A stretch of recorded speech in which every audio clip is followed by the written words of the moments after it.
bigger now. Now they've decided they're going to go and build even bigger. And I say, that's fine. But you know what? They're closing up all those places. We're losing American jobs. You're going to pay a tax. You're going to send those cars across the border. They have the illegals drive them right across the border. They save up for it. It's true, nobody checks, because, you know, under Obama, it's like Swiss cheese, right? So they hop in a Ford car, they drive it across the border, they come back, you know, back and forth, no charge, don't worry about it. Let the dumb Americans pay. The dumb Americans with their really dumb leadership, let them pay. And we're not going to be called dumb anymore. We're going to become the smart country. We're going to be the smart country. And I'm tired of it. I see these things. I see this Iran deal where we give them $150 billion. We get nothing. I mean, this was negotiated by people that are incompetent, and we get nothing. So these things, Sergeant Bergdahl, okay? We get Sergeant Bergdahl, a dirty, rotten traitor, right? You see, 6 people killed looking for him. He left. He thought it was going to be a wonderful life. He'll go with ISIS or whoever he was looking to go with. He found it wasn't so good out there, right? They roughed him up a little bit, didn't they? I'd drop him right back in the middle of where the hell we found him. I wouldn't care.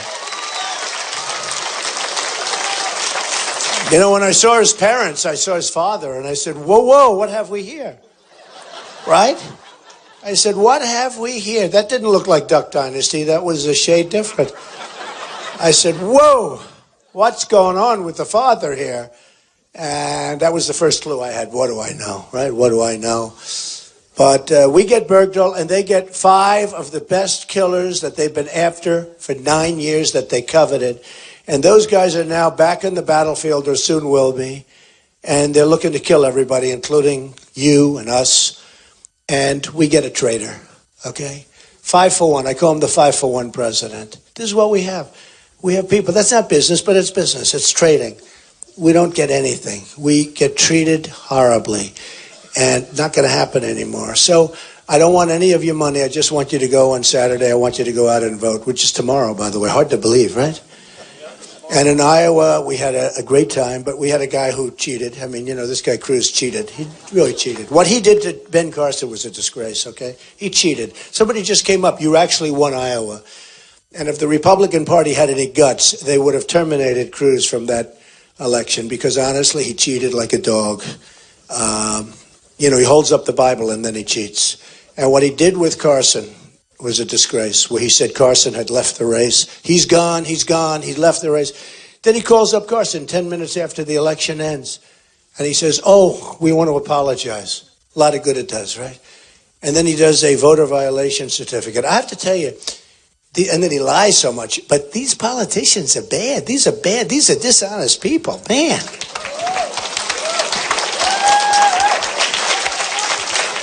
I deal with business people. You know, business people are like honest people compared to these politicians. These guys are the worst. But I was given some cover. I could talk about it because Rubio, during the debate, said, you're a liar. I've never heard a politician call another politician a liar. But Rubio did. So once he did it, I said, you're a liar because, man, does he misrepresents. I'm the biggest guy on Second Amendment. And he said, Donald Trump does not believe in the Second Amendment. I said, it's exactly the opposite.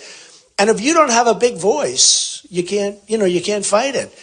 And maybe they'll apologize when the election's over. But I don't want to apologize when it's over. I want to apologize before you get in the booth. But these politicians are bad news. So I think we have a good chance of winning. And if we win here, I think so. If we win here, we have a tremendous chance of, I think Nevada was great. I've got a lot of employees in Nevada, great state, great place. I mean, it's caucus, so you never know with this caucus stuff. People walk in, they're going to vote for Trump, all of a sudden they get into these spin rooms. The whole thing is ridiculous. I don't know if I like the caucus system too much, but it's what it is. You know, there's something nice about you walk in, you vote, you leave, right? Not you sit around for 2 hours and talk. But it's one of those things. But we have a very, very high approval rating in Nevada. So I think we're going to do well there. And I think we're going to do fantastic in the SEC. We have the Tennessee thing coming up, which is phenomenal. They've been unbelievable. You know, they lost a big motor plant, too. They lost a big plant. They were going to build a factory, a wonderful, wonderful place, and it ends up going to Mexico at the last minute. They were all set. They thought they had it. It ends up going to Mexico is going to be the car capital of the world. By the way, nothing against Mexico, nothing against China. Great respect for China. I've made a lot of money with China. I have the biggest bank in the world as a tenant. 400 million customers this bank has. Think of it, 400 million. That makes Citibank look like a little peanut. But they're my tenant in Manhattan. And a great bank, and made a lot of money with condos. I own the Bank of America building in San Francisco, big chunk of it, and other buildings that I got from China in dealing with China. Tough dealing, not easy dealing, tough dealing. They're tough and they're smart. But China's, fine, and Mexico's great. But their leaders are too smart for our leaders. They're taking us to the cleaner. Mexico's beating us at the border, killing us at the border, killing us. When the Pope came out, he heard the Mexico side of the story. And tonight today he was very nice. You probably heard he put out a message that, cleaned things up. But I will say the Pope was great. And he's a very nice man. But, he heard the Mexico side. We have to have a border. And we have to stop illegal immigration. We have to stop all of the crime. We have 179,000 people that are criminals right now. Illegal immigrants who are criminals, convicted criminals all over our country. What kind of a country is that? It's not going to happen. It's not going to happen. They're out. We're getting them out. We're not putting them in our jails. Why should we? They send them, and don't kid yourself. You remember what I said. They send them over here because they don't want to put them in the jails. It's expensive to put them in jails. Millions and millions and millions of dollars for a few people. I mean, it's ridiculous. We're getting them out of here. We're getting them out so fast. Before the wall goes up, we're getting them out of here. Believe me. And our local police, who are fantastic, the sheriff is here. Where's the sheriff? Where is the sheriff? What a great sheriff he is. My man. He just said, I love you, Mr. Trump, and you can say that I love you, right, Sheriff? He's with me. But I think I have all of the police. Thank you, Sheriff. And I hear, does he do a great job? Yes. See that? Look at these guys. I want your popularity. I know I'd win. Good. Thank you, Sheriff. That was a very nice statement. I appreciate it. But I'm a big fan of the police. And I think the police in this country have not been treated properly. You'll see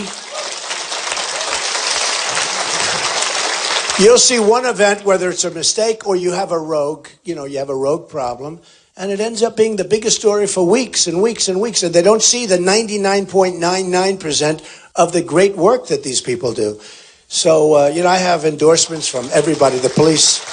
We have a special relationship, and without the police, we're not here. We don't feel safe. They're so important, and they've been treated unbelievably, I think, shabbily. So we're going to get that stopped. But we love our police, and without them, it would be a much different country, that I can tell you. So, Sheriff, thank you, and thank all your men behind you. Thank you, and men and women. So with that, I think what we'll do is we'll take some questions. I just want to say that, so we started in June. It was trade, it was borders, it was a couple of things. Then we had the big problem, as you remember, in Paris, where 160 people were killed, 130 people were killed, many, many, many in the hospital right now. Will never be the same. Just brutally. Many of them are going to die, actually, but really badly hurt.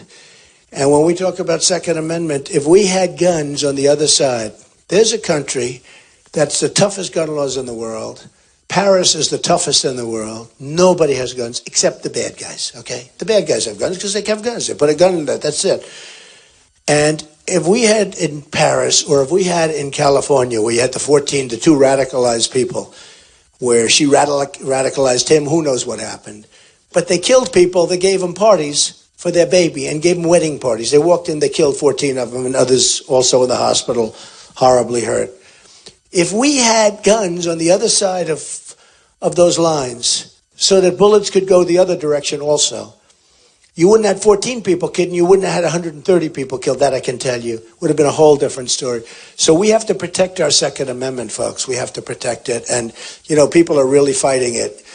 And we have to protect a lot of our great institutions and a lot of our great things. But I tell the story all the time. I mean, if there were guns on the other side going in the other direction, it would have been a whole different story. So that's that. But let's take some questions. And go ahead, sir. We love Tom Brady, right? Look at the guy. How good. Is Tom Brady the greatest? Huh? He's my friend. He's my friend, Tom.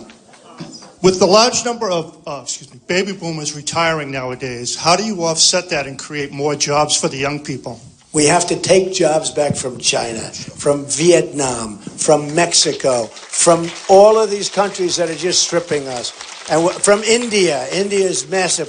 We have to take jobs back from all of these countries, and we have to take back. We can't let it go. We're being stripped. China has, in my opinion, done the greatest theft in the history of the world. When they've taken our money, our jobs, millions and millions of jobs, thousands and thousands of plants and factories closed. And we've rebuilt China. Got to bring them back. We're going to bring them back. And I'm saying, I want Apple. First of all, Apple ought to give the security for that phone. Okay? What I think you ought to do is boycott Apple until such time as they give that security number. How do you like that? I just thought it. Boycott Apple.